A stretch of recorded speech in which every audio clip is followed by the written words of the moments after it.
Por eso hay mucha gente que no le gusta el frente, porque en México estamos acostumbrados a un presidencialismo en donde el presidente de la República es el que manda, el que controla, el que determina cómo se puede mover el proceso del gobierno. El frente tiene una peculiaridad: si se constituye como todos esperamos, va a ser una forma de cogobierno, no va a ser un gobierno de un solo partido, va a ser un cogobierno de diferentes partidos, incluyendo participación ciudadana. A mí eso en verdad me llama mucho la atención porque es lo que he estado predicando desde que arranqué con esta aspiración. Yo lo que he dicho mucho, en otros términos, era que para mí crear la forma de una coalición de gobierno que permita gobernar de una manera distinta a México es necesario. El frente es esa opción.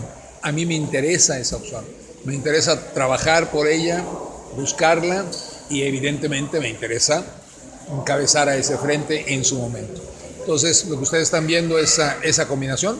Primero, la determinación de cómo debe ser el frente, de qué programa debe tener ese frente, de cómo se va a hacer la estructura de cogobierno de ese frente, y finalmente un proceso transparente, abierto, en el cual se seleccione a quien vaya a representarlo en el proceso presidencial. Doctor, la experiencia nos ha demostrado que al último en el tema del cogobierno se ha fallado en ese tipo de frentes. ¿Qué es lo que habría que hacer? Lo que tendríamos que hacer es entender que cogobierno quiere decir efectivamente que los puntos de vista y opiniones de todos los participantes en este frente deben ser incluidos en un programa de gobierno, que una vez definido ese programa de gobierno se tiene que tener una agenda legislativa común que corresponda a ese programa de gobierno.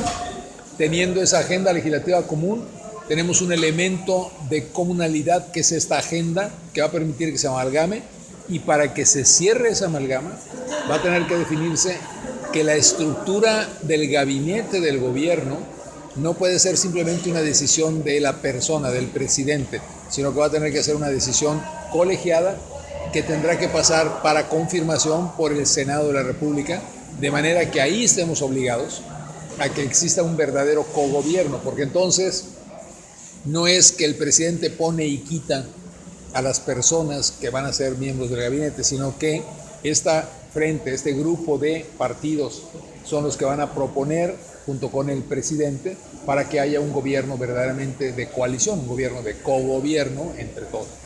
¿Qué quiere decir para el presidente? Que tiene que entender algo que va a ser muy complicado. El presidente tiene que entender que va a ser gerente del equipo, pero no va a ser el dueño. No puede poner y quitar personas. Lo que puede hacer es trabajar en conjunto con ellos, definir muchas de las cosas de cómo se debe manejar el gobierno, pero siempre va a tener que participar con ellos. Si hacemos esta combinación de la agenda legislativa y esta estructura de cogobierno, el frente no solamente va a tener sentido, va a gobernar bien a México, y vamos a ver un México distinto en 6 años. Porque, doctor, por ejemplo, obviamente los involucrados no entienden completamente esta nueva forma de gobernar. ¿Cómo explicárselo a los ciudadanos? Tenemos que empezar a decir al ciudadano que lo que ha hundido a México durante mucho tiempo ha sido este autoritarismo presidencial. Un concepto que además está en toda la cultura mexicana, es un concepto de así es como se debe gobernar un país, con un hombre fuerte, una mujer fuerte, que sea la persona que toma las decisiones, que sea el que lleva al país hacia las soluciones.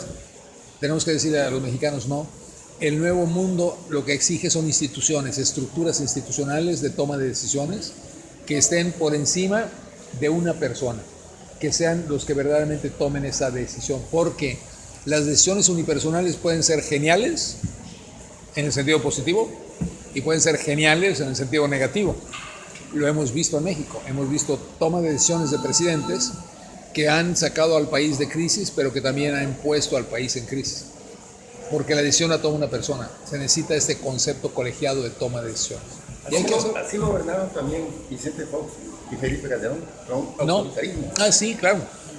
Gobernaron con el concepto de que el presidente decide, de que es el presidente el que toma la decisión, porque así está la estructura legal. La estructura legal mexicana, en la constitución del gobierno, particularmente federal, no conozco la del estado, pero digamos el federal, tranquilamente dice que la persona que es presidente es el que puede poner y quitar a los miembros del gabinete. Una vez que usted le da esa facultad, eso quiere decir que si a mí me molesta algo que usted haga, aunque esté bien hecho, yo lo quito. y pongo a alguien más. O está usted haciendo algo mal y yo lo dejo, aunque lo esté haciendo. Pasamos del autoritarismo previo, en el que los presidentes incluso quitaban gobernadores. Esa parte ya se rompió, ya los presidentes no pueden quitar gobernadores como lo hacían antes. Pero todavía tienen esta otra situación, porque es lo que está en la ley. Lo que tenemos que entender todos es, yo no puedo gobernar al país siendo minoría como si yo fuera la mayoría. Lo que hemos visto es, Fox no tuvo mayoría, Calderón no tuvo mayoría, Peña no tuvo mayoría. Sin embargo, gobiernan al país como si fueran un gobierno de mayoría. Tenemos que romper eso. Esa es la parte que hay que romper. Y por supuesto que Fox y que Calderón así gobernaron, y por supuesto que el presidente Peña Nieto está gobernando así. De hecho, gobernaron porque también estaban acotados por un parlamento que no los favorecía. En la parte legislativa. Pero en todo lo ejecutivo, nada los acota. Toda esta discusión de si se puede o no se puede tener los recursos para la reconstrucción es una discusión muy extraña, porque el Ejecutivo, el secretario de Hacienda, la Secretaría de Hacienda, tiene la potestad para modificar hasta el 5% del presupuesto sin tener que preguntarle a nadie. Si usted está hablando de un presupuesto de 5 billones de pesos, quiere decir que está hablando de que el secretario de Hacienda, la Secretaría de Hacienda, tiene la potestad de modificar el destino del gasto de 250,000 millones de pesos. Entonces, cuando usted me está discutiendo a mí que si vamos a poder o no vamos a poder sacar los 48,000 millones de pesos que cuesta la reconstrucción, yo le digo, bueno, eso sí está dentro de las potestades, incluso del secretario de Hacienda. Por eso el secretario de Hacienda dijo correctamente que el problema en este momento de la reconstrucción no es financiero, porque el dinero lo tenemos y él puede movilizar recursos. El problema real es cómo los va a aplicar, de qué manera lo va a llevar a cabo esa reconstrucción. Volviendo un poco a lo que nos mencionaban, los porcentajes de que Vicente Fox y Calderón, Peña Nieto no tuvieron la mayoría y están gobernando, ¿la salida de Margarita no fraccionaría aún más estos porcentajes? No, por supuesto. Lo que ha hecho la salida de Margarita, sin duda, es robustecer al frente, porque lo que deja claro es que el frente se requiere para poder tener un proceso de ganar en el proceso electoral. Eso a mí no es, para mí no, la intención del frente, entiendo que yo soy el que pienso así y no los más, ¿ok? Para mí la intención del frente es, sí, pero lo más importante es gobernar, ¿okay? Hacer un cogobierno. Pero ciertamente el que se haya salido Margarita debilita al Partido Acción Nacional. No al frente, al Partido Acción Nacional dentro del frente. Debilita al frente en el conjunto, porque si el Partido Acción Nacional pierde 2-3 puntos de preferencia electoral, que es lo que va a perder al final, pues son 2-3 puntos que tenemos que recuperar, ¿okay? Esos 2-3 puntos mandan un mensaje que es, hoy, si el PAN saliera solo, dada esta salida de Margarita, no tendría suficiente para garantizar un triunfo. El frente tiene suficiente para garantizar un triunfo, a pesar de que ahora sería un triunfo menor que el que hubiese obtenido previamente. Entonces robustece la necesidad de tener el frente. Pero o sea, es muy paradójico que lo que pasó fue la salida de Margarita robustece la necesidad del frente. Robustece la necesidad del frente, más no al frente, ¿verdad? Porque hace días se publicó una encuesta. No al frente. Gabinete de Comunicación Estratégica le da un segundo lugar a Margarita sobre el frente, que está en tercero, y resulta de que no ha hecho campaña Margarita. El frente tampoco. No ha habido campaña.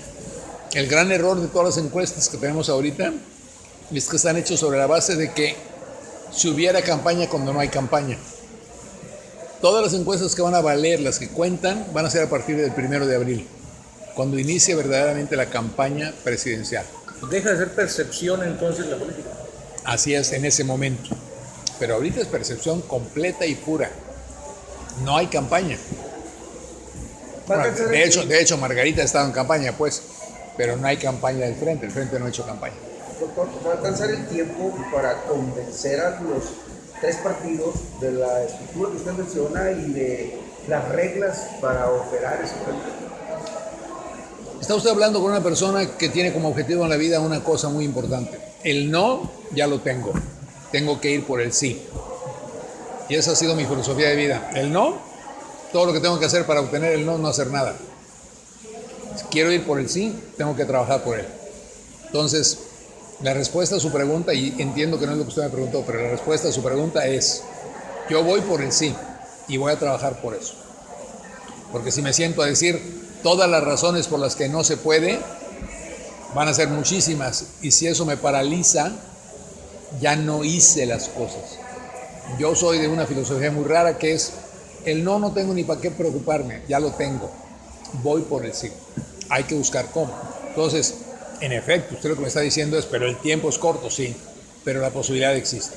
Siguiendo un poco su filosofía, en caso de quedar elegido para competir por la presidencia y ganar, pero con menos de la mitad de los votantes, ¿sería un fracaso para el frente? No, lo que tendría que hacer el frente en ese momento es entender que a pesar de la estructura que creamos, nos hace falta incorporar más gente de la sociedad y tendríamos que buscar esa incorporación en ese momento. ¿Estarían de acuerdo los demás partidos al formar la coalición de estar sometidos a una persona?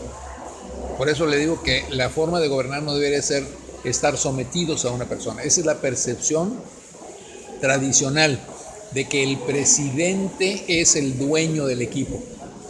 Yo le acabo de decir hace un momento que lo que tenemos que construir es de qué forma das esta estructura para que quede claro que el presidente es el gerente del equipo, pero no es el dueño. Y eso pasa por la constitución de un gabinete que esté sometido a reglas de selección y de despido, en las cuales el presidente influya, plantee, pero no pueda decidir. ¿Ya legalmente se puede establecer eso? Lo podemos hacer en el arranque del sexenio, porque acuérdense que en México tenemos otra gran ventaja, y es que primero tenemos la toma de posesión del legislativo y como 3 o 4 meses después el ejecutivo, que eso a mí me parece también que tenemos que cambiarlo, pero en fin. Lo que necesitamos hacer es en la agenda legislativa que propongamos, proponer eso como uno de los puntos que llevaríamos de